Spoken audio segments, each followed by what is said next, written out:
Hi everyone. Today I'm going to talk about making India an AI giant. I mean, it's already an IT giant, but I think that's just the precursor to a much larger story. So who I am? I am Praful. I actually am an Indian citizen. I grew up here, worked here, completed my graduation, and came to the United States for my higher studies and built a career here. After a few years, I started this company called Cozier, which is again kind of split across both the countries. What we do is to implement high-end AI solutions at the Fortune 500s of the world, the biggest companies out there. I've also published in multiple kind of media outlets. I give lectures a lot. I have, for example, at Udacity. And this point to this, besides hubris, when I say what I'm about to say, it is coming from the forefront of applied and real AI. I'm not talking about hype here. So what I say is that India can be an AI giant, and that potential is really huge. So what does that mean? I think AI can help India create 50 million jobs and accelerate its GDP growth by 2% or more. And if you think about it, like even before the COVID crisis hit, the employment was a persistent problem. The growth was anyway sagging off, and here we are on a platter almost. We are given this opportunity in terms of artificial intelligence that can actually just turn the clock back on our growth thing. It can also provide a strategic leadership. If anyone saw what happened in the war between Armenia and Azerbaijan fought just a few months ago, we all know that technology is going to be a big component of any strategic option in the future. And when I say technology, I actually particularly mean AI. And also, I think AI is a great way to create the good governance, the Swaraj, the Ramraj, whatever you call it. And I don't have to talk too much about it in this conference itself. There's so many fantastic ideas and presentation that talk about how AI is important for transparency, for providing great services to the citizens of India. And all that is possible if in India just adopts AI as a part of the national policy. And it's getting there. There are some papers, but we're still not very as focused as we need to be. So these are very tall claims. And I am often asked, like, why do you feel confident that India can achieve it? So here's why.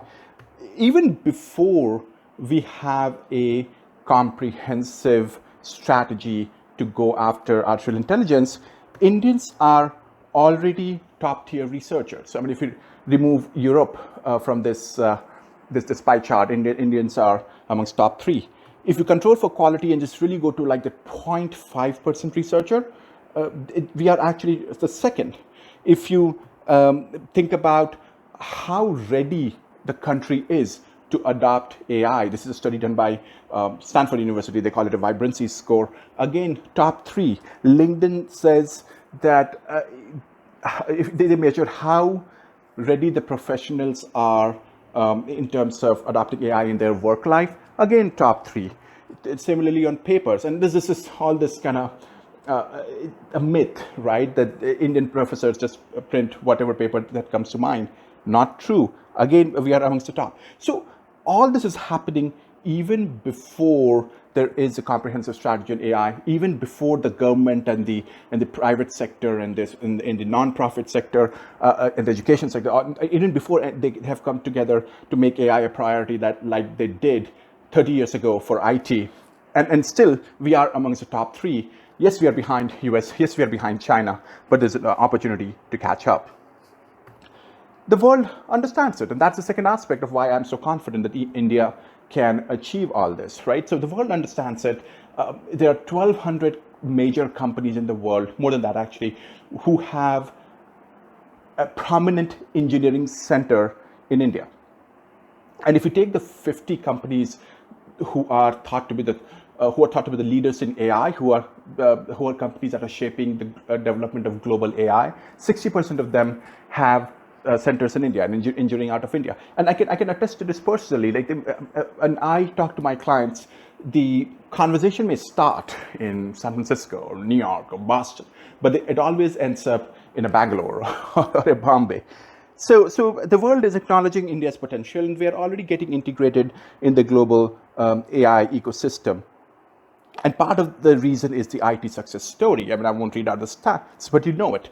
IT has already kind of established India as a as a country that people are ready to do business with when it comes to information technology or communications technology.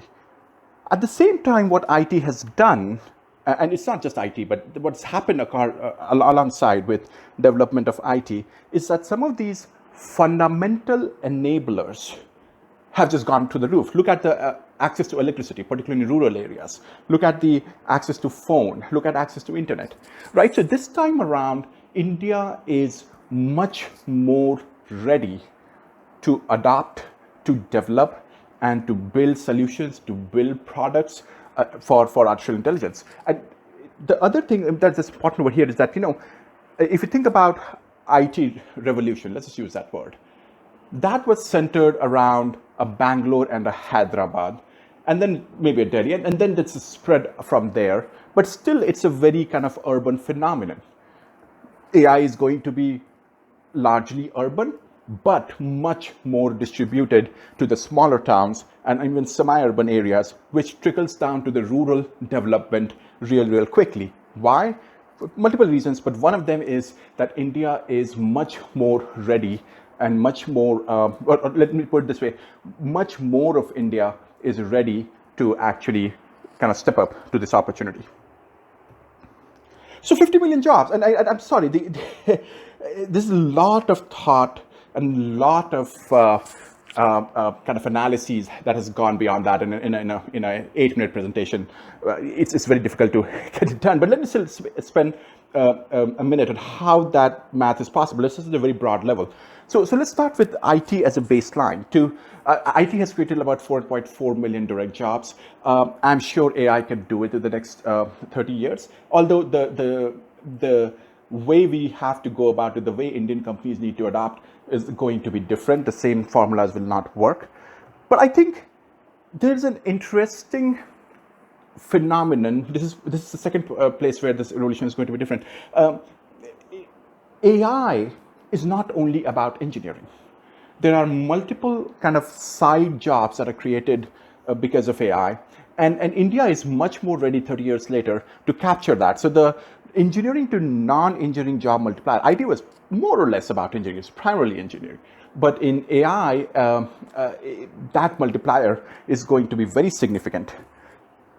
Third thing, in AI, India has so much of a potential to create local solutions and vernacular products that that component is going to be much higher than IT. So in IT, domestic market is about 30%. I think for AI, I'm thinking more than half the market will be domestic, and at least in terms of employment potential, if not more. And the last thing I would say is the direct to indirect job multiplier, right? Whenever you create a job, there is an ecosystem that flourishes around it. Because AI is going to be more distributed, because AI is going to be more local, and because there will be non-engineering segments of AI also, this multiplier will be much higher than IT. IT is about 2.8 or 2.9, but let's just use 3. But I think this multiplier will be much higher, and that's how I'm very confident that with a cohesive focus, India can create at least 50 million jobs in just the AI sector. Now I know I'm out of time, it's very serious topic to talk about it in 7 minutes, but I will keep talking about it. I will keep publishing. Please follow me, and I'm looking forward to your questions. Thank you.